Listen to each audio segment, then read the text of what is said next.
Bonjour, je suis Hakim Na'alam et je vous propose ma chronique du dimanche 11 février 2024. Elle s'intitule Jusqu'à quand? Rafah est sur le point de vivre, si j'ose dire, le pire nettoyage ethnique qu'ait connu l'humanité. Je pèse mes mots. L'armée israélienne a reçu ordre de vider Rafah. Les militaires vous l'expliqueront mieux que moi, mais vider, ça ne veut surtout pas dire faire bisounours avec les Palestiniens de Rafah et surtout avec les nombreux, très nombreux réfugiés des autres zones de la Palestine occupée et réoccupée par Tel Aviv et qui ont été parqués là. Vider, ça veut dire effacer.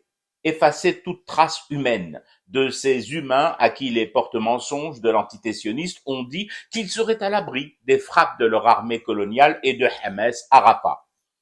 Officiellement, les forces sionistes disent préparer une grande offensive terrestre sur Rafah et travaillent à une évacuation à grande échelle des populations présentes sur place.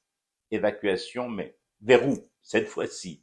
La réponse à cette question vous donnera le nom de la prochaine zone et région à exterminer de toute présence palestinienne, nom inscrit en rouge dans l'agenda dégoulinant de sang de Netanyahou.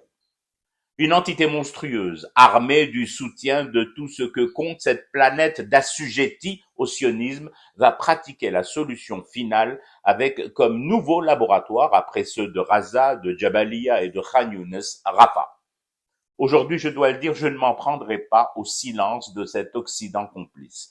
Ça ne sert à rien de reprocher aux complices de faire œuvre naturelle de complicité.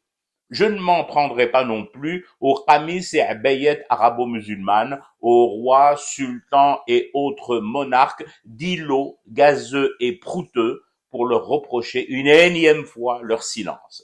Depuis un temps déjà, un temps long, les monarchies arabes ne font plus seulement silence. Elles participent activement à l'Holocauste qui frappe les Palestiniens. Elles sont la voix et les voix arabes et musulmanes validant cette extermination. Non.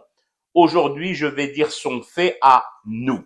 Je vais m'en prendre à nous, à moi, à vous, à la vérité, ni à vous ni à moi, mais à ceux qui nous dirigent et à qui je pose cette question. En 2024, au mois de février 2024, au décompte qui s'établissait hier à 27 947 morts palestiniens, en majorité des femmes et des enfants, et à 67 459 blessés, que fait encore la DZI dans la Ligue arabe?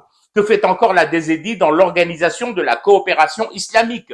Que peut bien encore foutre notre pays dans ces hémicycles en papier mâché et en dorure à vous coller la nausée et la chiasse? Je repose la question sous une autre forme, celle d'un titre de livre, titre que j'emprunte à Romain Gary, Émile Ajar. Au-delà de cette limite, votre ticket ne sera plus valable. Comment pouvons-nous encore aujourd'hui poser notre popotin qui se veut plus blanc, plus propre que celui des autres dans les mêmes salles où ces crotteux, complices de génocide en cours, siègent et papotent de leurs rots assemblés et réunis? Nous maintenir dans ces marigots du silence barboteux nous rend aussi complices qu'eux du massacre des Palestiniens, de leur extermination programmée et en phase d'exécution. Pire, nous serons plus complices qu'eux, parce que, au moins, assument leur tatbir, leur normalisation avec Israël, alors que nous claironnons que nous ne normaliserons jamais, que nous soutenons la Palestine, zalima ou mazlouma, qu'elle ait tort ou raison, avant d'aller nous asseoir en tailleur au milieu des bouchers, des complices et de toutes ces assemblées arabo-machin-chose de la surdité criminelle. J'ai honte de moi.